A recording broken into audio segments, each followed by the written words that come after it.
right, come on in, sit yourself down, get nice and comfy. Hello, it's Ben. We're here once again talking about more wrestling belts in my collection. This one today might not be as positive as the first one was. I mean, you know, this belt is good.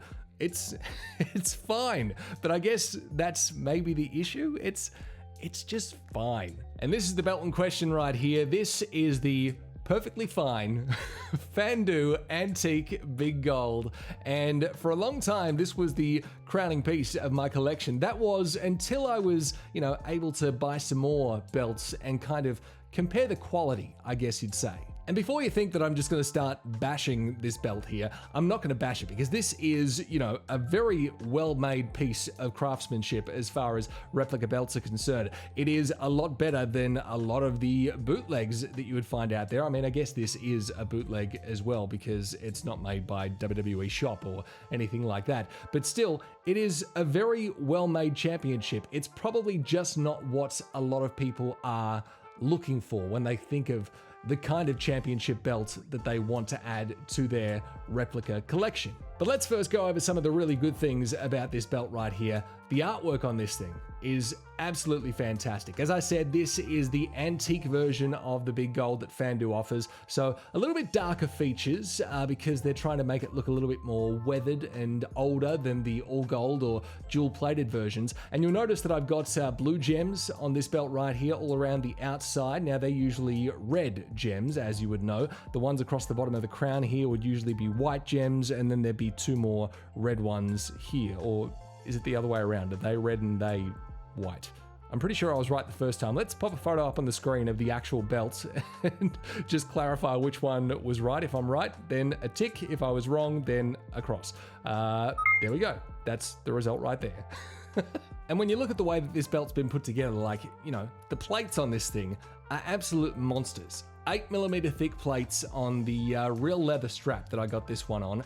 And, as far as the heft of this thing is concerned, it is a heavy belt. You will not be disappointed as far as the feel of this is concerned if you're looking for something that feels heavy and you expect it to feel like, the real thing. But I think the first issue that kind of points itself out to me, we'll go back up again to see that curve right there. Yeah, great curve to the main plate, fantastic. From left to right, it's got that amazing curve right there, but also let's just fold this up right here so we can maneuver it around a little bit.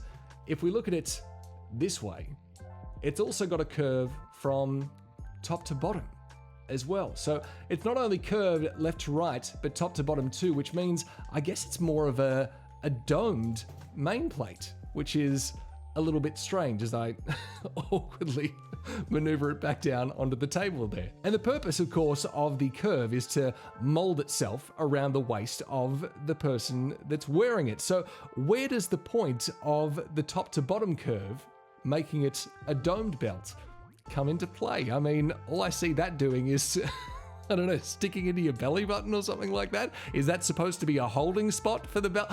I don't know. It's a little bit weird, but that's my first thing that I want to point out about this one, that some people might find a little bit off, I guess. And I should also mention that this is, I think, the version 2 of the Big Gold that Fandu have done. They've also done a crumb rind version now as well, which I believe doesn't have the top and bottom curve. This is the different style of the two. So if you are looking for one that is a bit more true to size, I guess, and a bit more true to features, you'd probably want to step up and go with the crumb rind version of the belt instead of this one here. But this one was what fit more to my budget, and to be honest, I bought this one when the crumb rind wasn't available from Fandu belts yet. At the time, they only had the Big Gold versions and the Andre belts.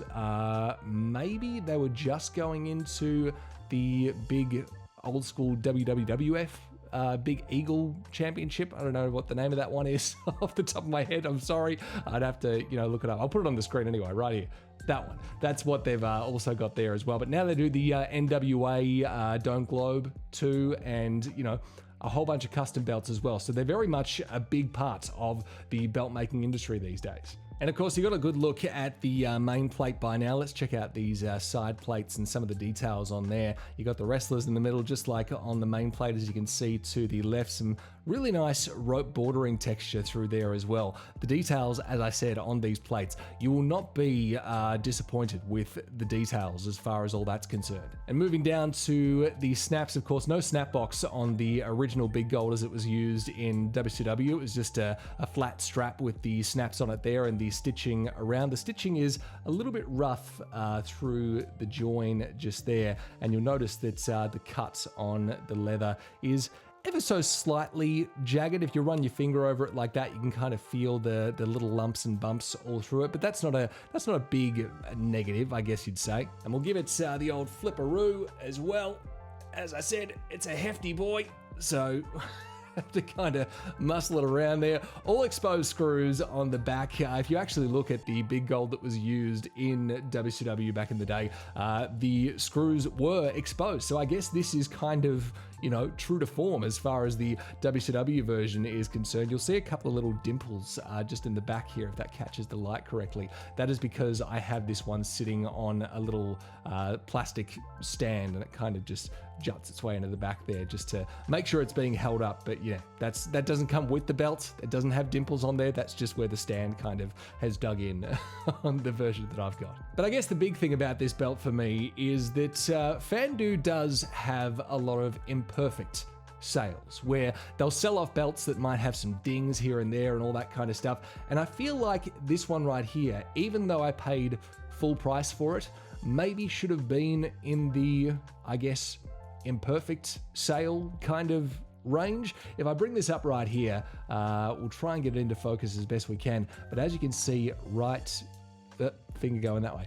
Right here, there is a big old ding in the top of the crown right there, and that was basically as is from straight out of the box. We've got a few scuffing marks through here where some of the plating has come off, and that was there from day one as well. And I guess one of the weird things that is going on with this belt, if you look at the side plates here, they've kind of got an ever so slight taper off on the side here. It's almost like they've kind of melted a little bit and just kind of flaked off ever so slightly off the side. This whole plate is mostly straight, and then it just goes and then kind of kinks down there.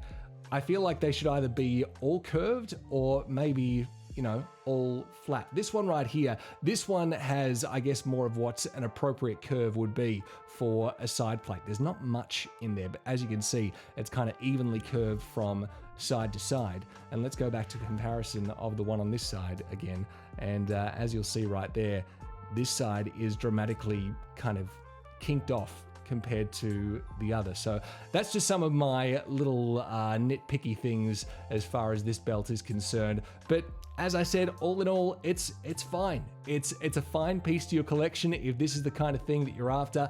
As far as what you pay for the actual product itself, is it a great display piece? Yes, it's a fantastic display piece. Is this a good belt as far as, you know, having something that you want to be able to pick up and feel like it's the real thing? I would say probably not. And especially considering I got this one on the real leather strap, and the strap is very, I guess, inflexible. It doesn't feel like good quality real leather. So that would be my only gripe with it. If you're looking for something that you want as a display piece, fantastic. If you're looking for something that you want to look and feel like the real thing, maybe go up a level to the Crumb Rind, or maybe go to a maker like Ali and Us from Altair Belts, who did the previous belt that I showed you.